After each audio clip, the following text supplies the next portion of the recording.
믿음도. 뭐 세상에 뭐 짝퉁, 진짜 진품과 가짜, 짝퉁, 이미테이션이라고 하죠. 그 세상에도 물건만 그 가짜가 있는 것이 아니라 믿음도 가짜가 있다는 거예요. 믿음도 가짜가. 그럼 가짜 믿음이 뭐냐? 가짜 믿음은 그냥 믿음이 삶 속에서 살아가지 않는 게 가짜 믿음이에요. 간단한 거죠. 내 믿음이 삶 속에서 그 믿음이 살아가야 되는데 삶 속에 살아가지 않아. 그럼 가짜 믿음인 거예요. 야고보서는 우리에게 진짜 믿음을 가르치죠. 그 믿음이 뭐냐면 행함이 있는 믿음이 돼야 된다는 거예요. 예? 믿음이 있노라 하고 행함이 없으면 그 믿음은 가짜라는 거예요. 죽은 믿음이라고 이렇게 표현을 했어요. 여러분 세상에서 제일 재미있는 그 구경거리가 세 가지 있다고 그러죠. 첫 번째 싸움 구경, 두 번째 불구경, 세 번째가 뭔지 아십니까? 남 흉보는 것. 이 세 가지가 제일 재미있대요. 네? 오늘 야고보 사도는 11절에 이렇게 말합니다. 우리 함께 읽어볼까요? 형제들아 서로 비방하지 말라. 형제를 비방하는 자나 형제를 판단하는 자는 곧 율법을 비방하고 율법을 판단하는 것이라. 내가 만일 율법을 판단하면 율법의 준행자가 아니요 재판관이로다. 오늘 야고보 사도는 행함이 있는 믿음 가운데 첫 번째로 우리에게 주시는 말씀이 뭐냐면 형제를 비방하거나 판단하지 말라는 거예요. 비방이나 판단을 하지 말라. 비방하고 판단하는 것은 믿음을 가진 성도가 취해야 할 삶의 자세가 아니라는 거예요. 여러분 아담과 하와가 왜 죄를 지었습니까? 선악과를 통해서 하나님처럼 되려고 했던 것 때문에 선악과를 먹은 거죠. 남을 비방하고 판단한다라고 하는 것은 내가 하나님이라는 거예요. 내가 하나님이 남을 비방하고 판단할 수 있다라고 한 자기가 하나님 같이 되려고 하는 마음이 남을 비방하고 판단한다는 거죠. 오늘 우리는 어느 누구도 남을 비방하거나 남을 판단할 수 있는 자격이 없다는 거예요. 왜냐하면 우리 모두는 다 죄인이잖아요. 어떤 죄인입니까? 은혜 받은 죄인이에요. 은혜 받은 죄인. 은혜 받았다라고 하는 것은 죄인인데 그리스도의 십자가 피로 우리의 죄를 용서해 줘서 우리가 은혜를 받아서 우리가 하나님의 자녀가 된 거잖아요. 내가 그만한 자격이 있어서 그런 것이 아니라 주님이 나를 의롭다 인정해 주어서 그런 건데 내가 원래는 의로운 사람이 아니잖아요. 그런데 의롭지 않은 내가 누구를 판단하고 누구를 비방할 수 있겠습니까? 예? 오늘 마태복음 8장에 보면 서기관들과 바리새인들이 간음하다가 현장에서 잡힌 그런 여인을 예수님께 데리고 왔어요. 그러면서 이렇게 얘기합니다. 율법에는 이 현장에서 간음한 이 여인을 돌로 쳐 죽이게 되어 있는데 어떻게 하면 좋겠냐라고 예수님께 물어요.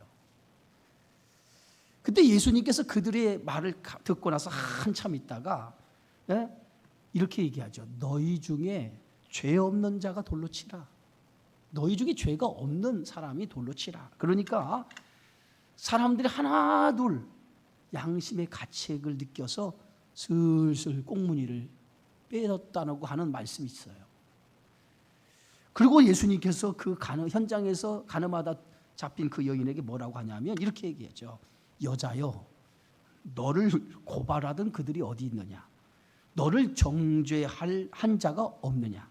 나도 너를 정죄하지 아니하노니 가서 다시는 죄를 범하지 말라. 예수님도 그 여인을 정죄하지 않았다는, 그러면서 하시는 말씀이 다시는 죄를 범하지 말라 하고 돌려보냈어요. 마태복음 7장에 보니까 비판을 받지 아니하려거든 비판하지 말라. 너희가 비판하는 그 비판으로 비판을 받을 것이요 너희가 헤아리는 그 헤아림으로 너희가 헤아림을 받을 것이니라. 어찌하여 형제의 눈 속에 있는 티는 보고 내 눈 속에 있는 들보는 깨닫지 못하느냐. 예수님도 비판하지 말라고 그랬어요. 비판하면 그 비판이 너에게 돌아올 거라는 거예요. 그러니까 우리가 비판하지 말라. 누구를 비방하고 누구를 비판하기 전에 먼저 내 눈 속에 있는 들보를 먼저 보라는 거예요. 우리가 그런 자격이 있는지. 예? 우리가 남을 비난하고 비판한다고 하는 것은 그 안에 자기 교만이 숨어 있다는 거예요. 나는 너와 달라.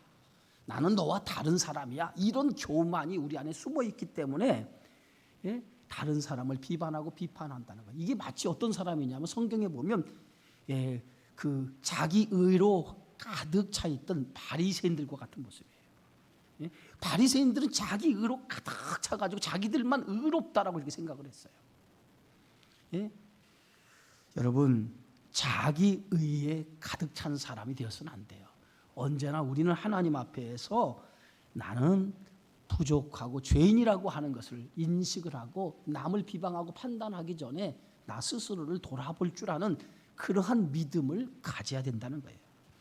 어떤 성도는 잘못된 것을 지적하기 좋아하는 사람이 있어요. 예? 물론 잘못된 것을 지적하면 좋아요.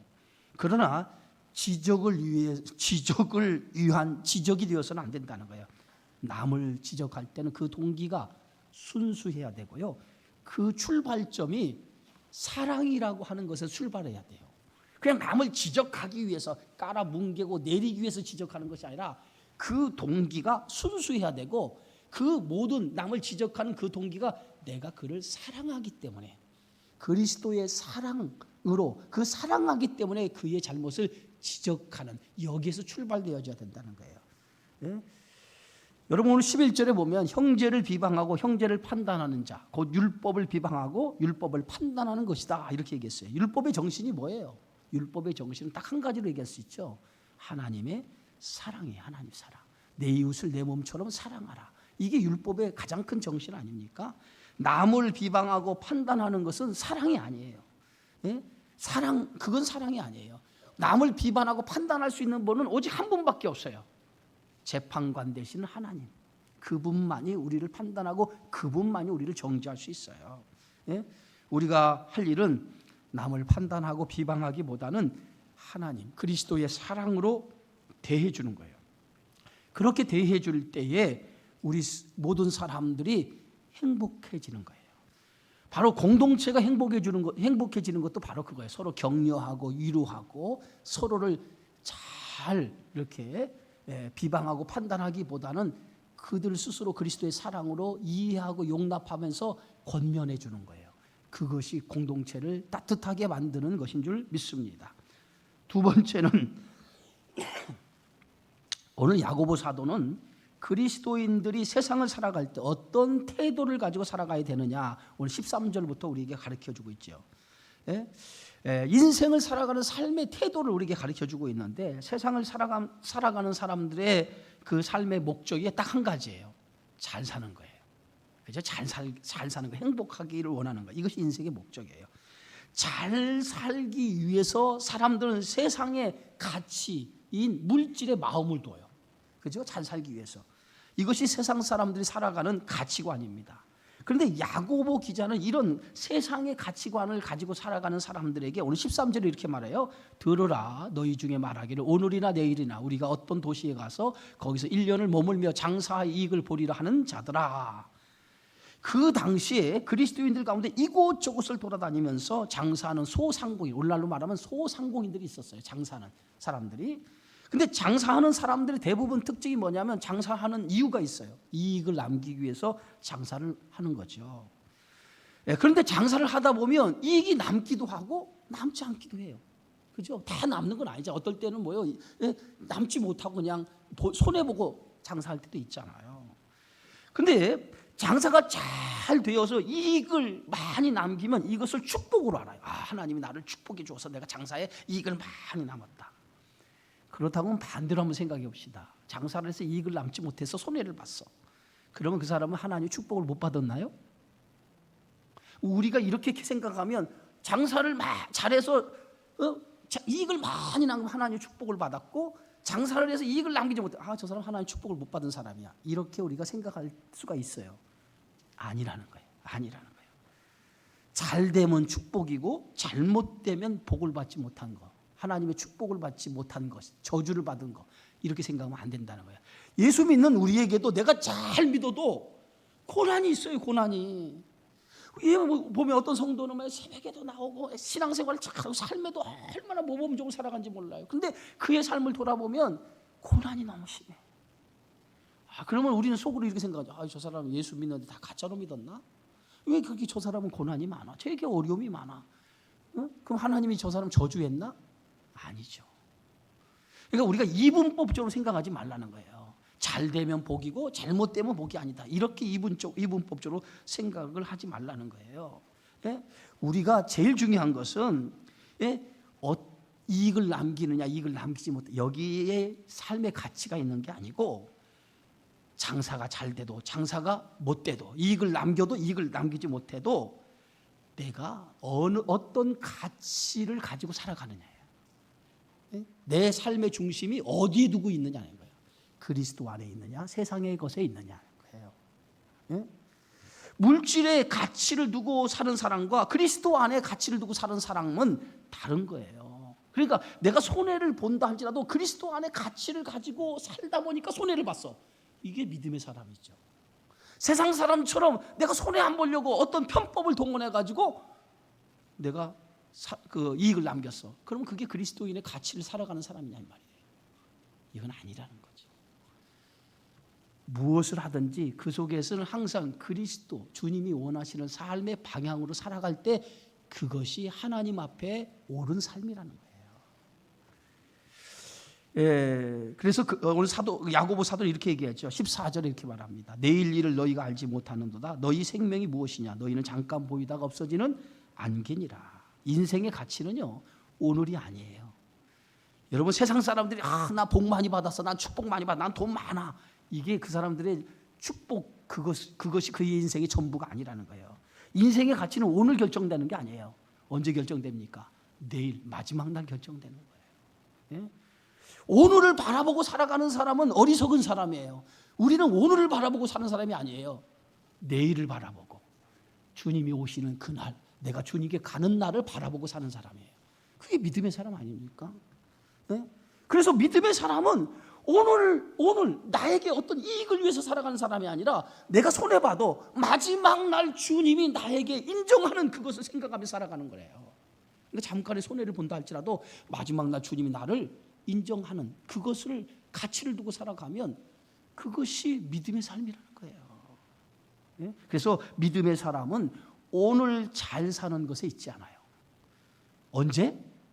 주님 앞에 섰을 때에 부끄러움을 당하지 않는 거에 있어요. 믿으시기 바랍니다.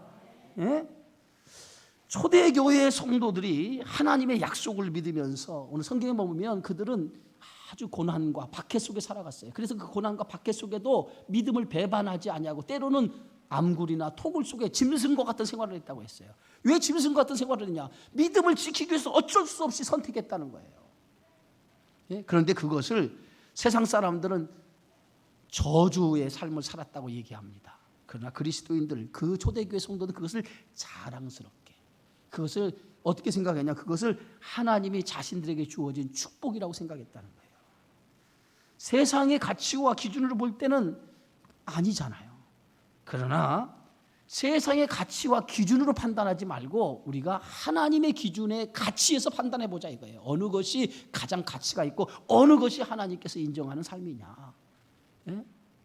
때로는 고난을 받고 때로는 어려움을 당해도 그 가치가 그리스도 안에 두기 때문에 고난을 받고 박해를 당하도 그 가치가 주님 안에 두었기 때문에 고난과 박해를 한다면 그것이 더 가치가 있고 더 복된 삶이라는 거예요. 그게 믿음의 삶이라는 거예요.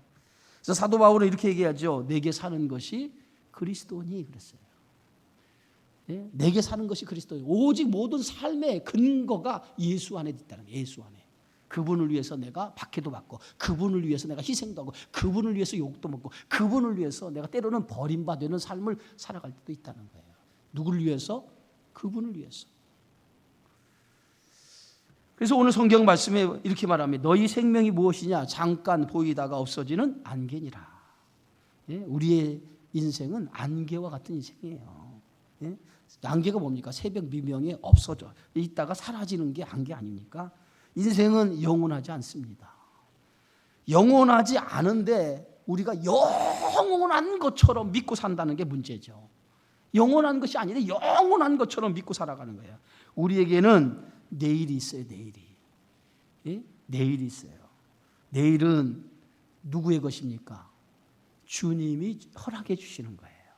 그러니까 우리 인생은 내 손에 있는 게 아니라 주님 손에 있어요. 예? 아침에 나가면서 잘 갔다 올게 하고 인사를 하고 나갑니다. 그러나 돌아오지 않는 사람도 있잖아요. 내 인생이 내 것이 아니잖아요. 예? 예?